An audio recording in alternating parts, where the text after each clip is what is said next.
Flight attendant pushes black female soldier. Seconds later, one call grounds the entire plane. Danika blinked once, slowly. Not out of confusion, she knew exactly what she had just heard, but to give herself a second. Just one, because everything after this moment would matter. She stood there in her military uniform, boots polished, creases sharp, medals aligned. Her army duffel hung from her shoulder, faded from dust and time. The first-class seat in front of her, 2A, matched the number on her boarding pass. She had bought this seat, earned it. And yet, the blonde flight attendant in front of her stood like a gatekeeper to a place Danika supposedly didn't belong. "Is there a problem?" Danika asked, her voice calm but firm. The woman looked at her again, this time scanning, assessing, doubting. "We've had issues with people getting confused before. Coach is down the aisle, to your left." She didn't shout. She didn't raise her voice or her hand. Instead, Danika reached into her jacket pocket, pulled out her phone, and sent a single text. "Just boarded." Something happened. Not a big deal, but weird. The recipient of the message? Lieutenant General Howard Thompson, her father, retired 3-star general, and a man who, even in retirement, still had a few levers he could pull. Danika didn't know if that message would change anything. Maybe her father would just shake his head and text back, "People are ignorant." Or maybe, like in Kandahar, he'd act swiftly and silently. The flight attendant, seemingly impatient now, tried to usher another passenger into Danika's spot. That's when Danika stepped aside, not out of submission but calculation. She moved to the back, seat 34D, near the bathrooms. She sat without a word, her gaze steady, hands folded over her lap. The woman next to her, a grandmotherly type with silver hair and wide eyes, whispered, "Honey, that was wrong." "I saw your boarding pass." Danika smiled faintly. "Yeah, I know." They were in the air for 45 minutes before something changed. The pilot's voice came over the intercom, tight and unusually formal. "Ladies and gentlemen, we're experiencing some unexpected routing issues. Please remain seated." The flight veered. Danika felt it before she saw it on the screen. By the time they landed, they weren't in Atlanta. They were in D.C. 2 black SUVs were parked on the tarmac. One uniformed agent stepped on board before the passengers could disembark. He didn't say much, just asked for a moment with the flight crew. The captain, confused, complied. The flight attendant, the one who had humiliated Danika, looked pale as she was led off the plane. Danika stayed in her seat. An airline rep came on board next. "Sergeant Thompson?" he asked. "Would you come with me, please?" Passengers watched. The whispers spread like fire. She stood and walked to the front. Not rushed, not hesitant. In the terminal her father stood waiting. Not in uniform, but unmistakably military. His eyes found hers first. Then they shifted to the airline executive nearby, sweating bullets. "Sergeant Thompson," he said, loud enough for reporters to hear, "I'm proud of you." She nodded, expression steady. The executive cleared his throat. "We sincerely regret the misunderstanding and the treatment you received on board. An internal investigation has already—" "I'm not here for an apology," Danika interrupted. Then she turned, walked past the cameras and into the airport. What happened next wasn't loud, but it was seismic. A leak to a local journalist. Army veteran, first-class ticket, publicly displaced. A photo of Danika in uniform, sitting in the back row. A brief mention of her father's identity. Then the questions started. The hashtags followed. And Danika? She didn't say a word. Not yet. It started with a small military-focused blog based out of Virginia. A routine morning post. Army vet humiliated on flight. Source claims airline staff refused to honor first-class seat. It didn't name Danika directly, but it was enough. By lunchtime, the article was picked up by a regional newspaper. By evening, it was trending nationally. And by the time Danika walked into her mother's kitchen the next day, she had 37 unread messages and 4 missed calls from unknown numbers. She didn't answer any of them. Her mother, Deborah, slid a cup of coffee across the kitchen counter. "You sure you don't want to talk to someone? A reporter, maybe? Clear the air before they twist it?" Danika sat down slowly. "I didn't say anything. I didn't post. Someone else leaked it." Her mother nodded. "I know. But now it's moving, whether you're ready or not." Danika sipped her coffee. "I'm not ready." Meanwhile, the airline tried to stay ahead of the blaze. Their first statement was sterile and safe, clearly written by legal counsel. "We are reviewing an incident involving one of our passengers and will take appropriate steps after a thorough investigation." The second statement came after screenshots of Danika's boarding pass surfaced. Someone on the plane had taken a photo. The digital boarding pass, the uniform, her face turned toward the window in seat 34D. "We deeply regret the situation experienced by Sergeant Danika Thompson and are in direct contact with her and her family." That last part was a lie. No one had contacted Danika. What did happen, however, was that the Department of Transportation called. So did the FAA. So did a retired senator who served with her father. Her father told them the same thing each time. "She'll speak when she's ready." "Not before." Still, the calls kept coming. More reporters, advocates, veterans groups, civil rights organizations. Even a few celebrities added fuel to the fire with tweets like, "A woman wears the flag, fights for her country, and gets told she doesn't belong in first class? Tell me again how we treat our heroes." Danika stayed offline. She wasn't hiding. She was processing. 3 days after the flight, a knock came at the door. Not the press, not agents. A woman, mid-30s, airline blazer, visitor badge, nervous hands. "I'm here to personally deliver an apology from our executive team," she said. "And whatever else Sergeant Thompson might need." Danika stepped outside. "No cameras?" she asked. The woman shook her head. "Good," Danika said. "Then we can talk like people." The conversation was calm, controlled. Danika didn't raise her voice once. She didn't threaten. But when she asked for a copy of the internal flight crew's report, the woman said it wasn't public. Danika's response was firm. "Then I assume we'll be seeing each other in court?" The woman's face paled. Later that night, Danika finally sat down with her father. No more avoidance, no more silence. "I didn't come home looking for a fight," she told him. "I know," he said. "But sometimes the fight finds you anyway." She looked at him, quiet for a moment. "I'm not mad. I'm tired." "That's the difference." He nodded slowly. "Tired people can still lead." That weekend, she agreed to one interview. Not CNN, not MSNBC, not even NPR. She chose Veteran Voices, a grassroots podcast started by 2 former Marines. The host, Marcus Alvarez, had a voice like gravel and manners like a preacher. He didn't press. He just asked. And Danika answered. "I didn't say anything on that flight because I've learned to survive by choosing my battles," she said. "But that day, my silence wasn't submission. It was strategy." She paused. "I served so I could come home to a country that respected people's place, earned or bought. Not to be told I don't look like I belong, and not to move to the back when I paid to be in front." The clip went viral overnight, not because it was fiery, but because it was honest.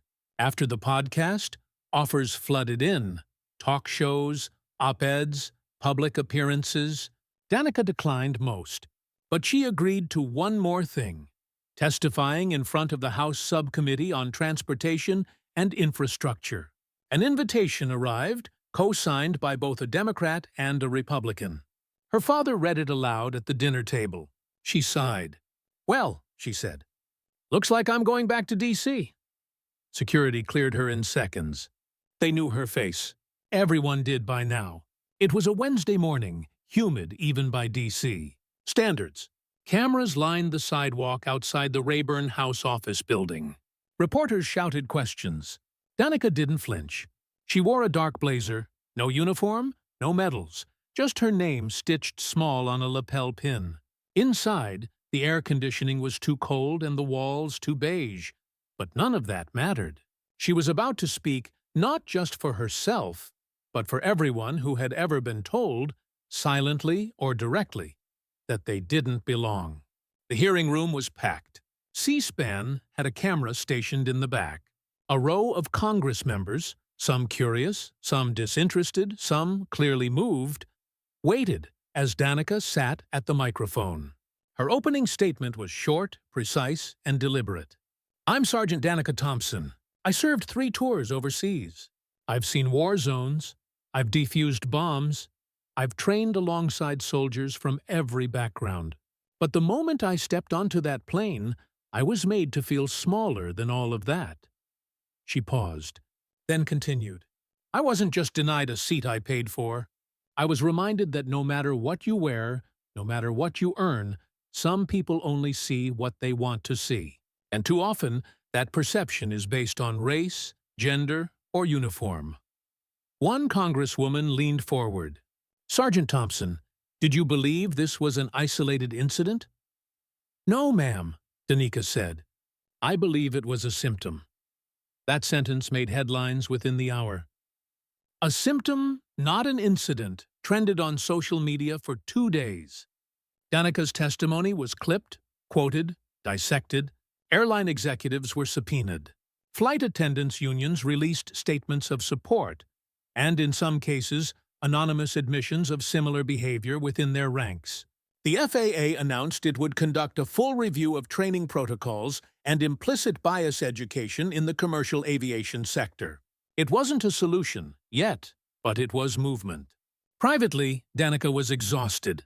She hadn't sought the spotlight, but now that she was in it, the pressure was relentless. People she'd never met called her brave, a hero, a symbol. Some sent gifts, others sent threats. A few wrote handwritten letters, recounting their own humiliations. A Muslim woman told to remove her hijab at the gate. A disabled veteran asked to prove his military ID. A Latino father pulled aside because his child didn't look like him. Danika read every letter. She replied to as many as she could. She started to realize, this isn't just about me anymore. A week after the hearing, she got a call from someone she didn't expect. Not a reporter, not a politician, not even a veteran.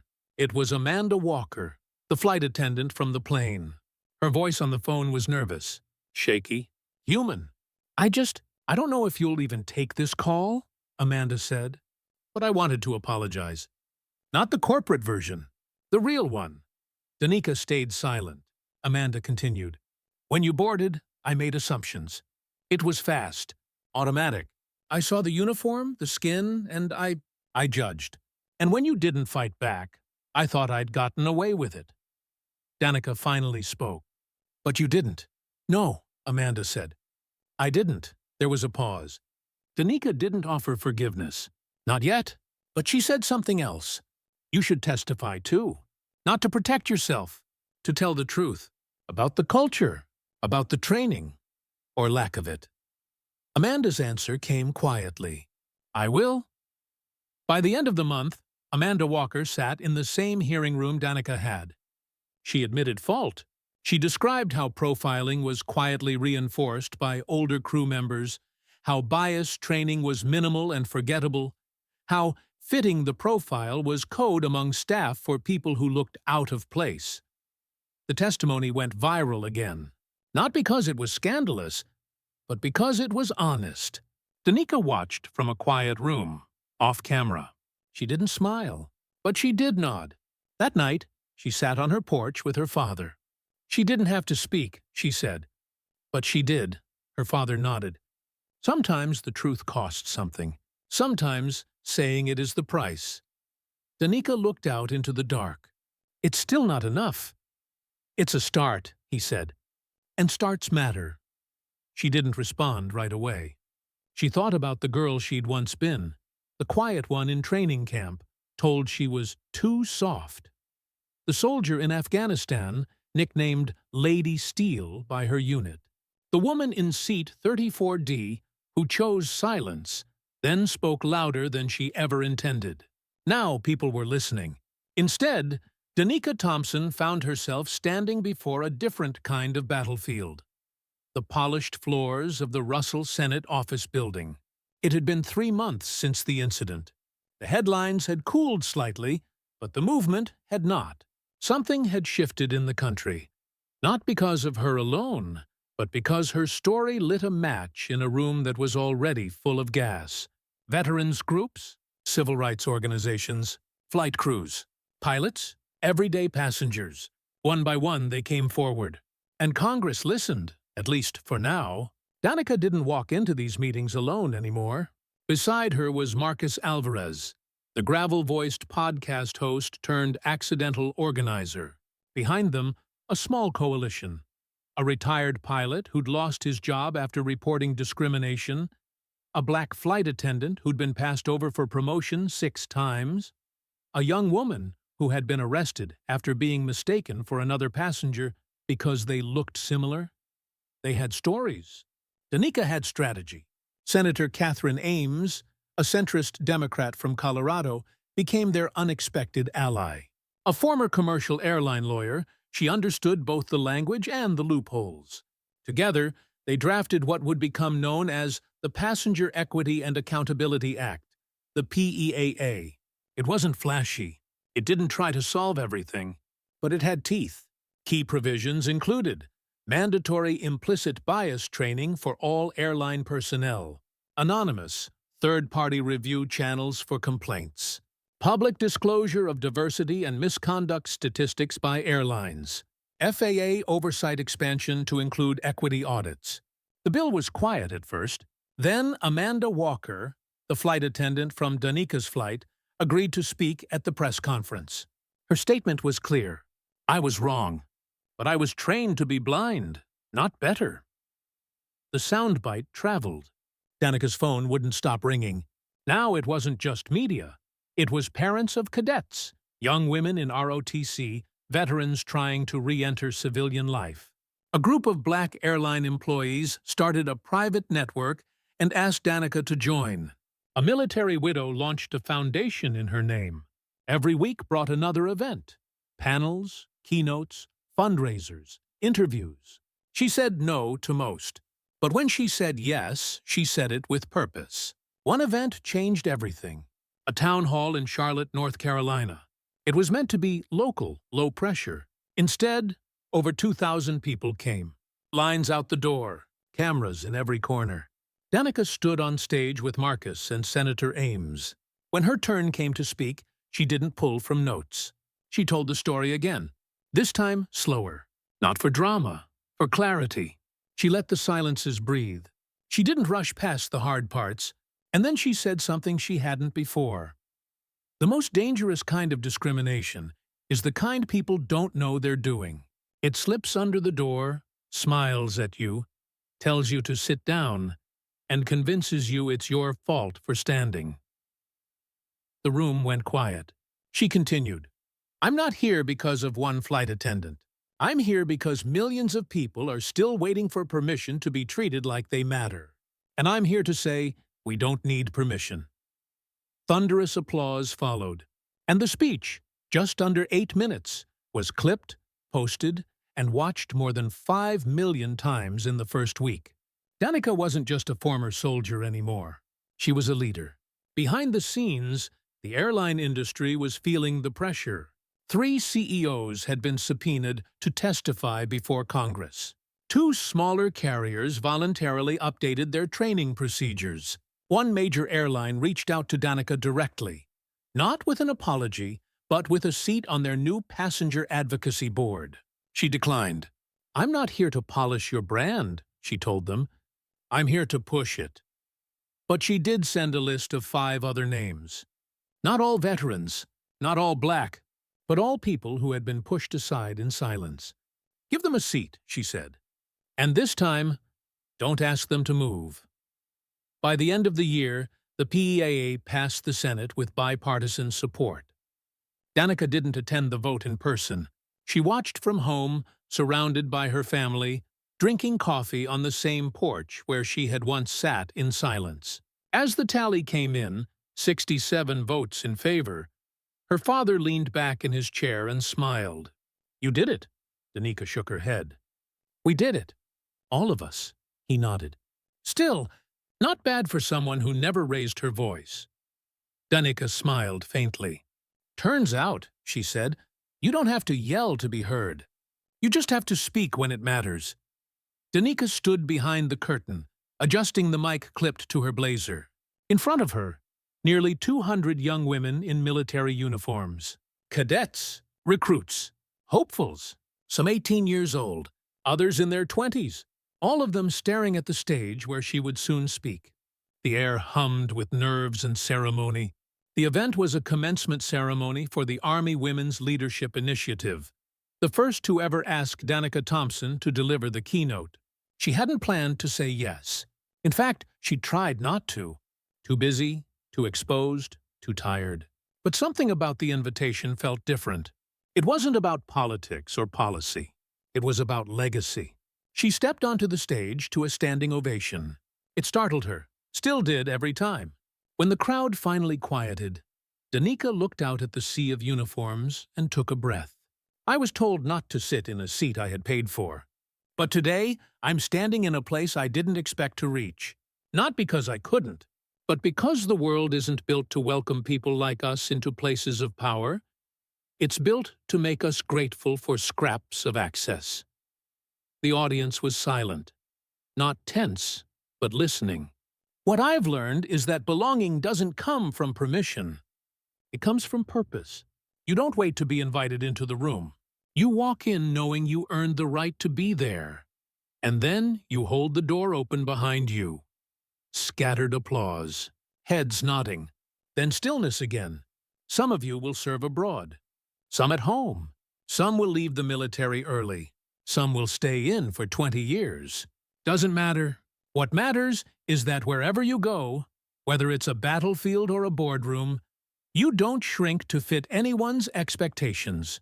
You don't move to the back of any plane just because someone else is uncomfortable with where you belong. This time, the applause was louder. Danika smiled, but it wasn't performative. It was real. This moment wasn't about her story anymore. It was about what came next. In the months that followed, the effects of her testimony and the new legislation began to take hold. Airlines started publishing quarterly equity reports. Several carriers rolled out new bias training. Real programs, co-designed with psychologists, sociologists, and former passengers who'd experienced discrimination firsthand. The FAA launched a national hotline for in-flight civil rights complaints. Anonymous, transparent, tracked. Other industries took note. Rideshare companies, hospitality, even national parks. Danika didn't lead every meeting or speak at every summit, but her name was cited in nearly every one. She turned down a book deal, declined a Netflix docuseries, said no to politics, despite heavy encouragement from both sides. She chose a different path. She founded a nonprofit, Row 1 Initiative, focused on advocacy, training, and support for passengers and service workers who faced identity-based discrimination in transit. Their motto? No one moves back. Everyone moves forward.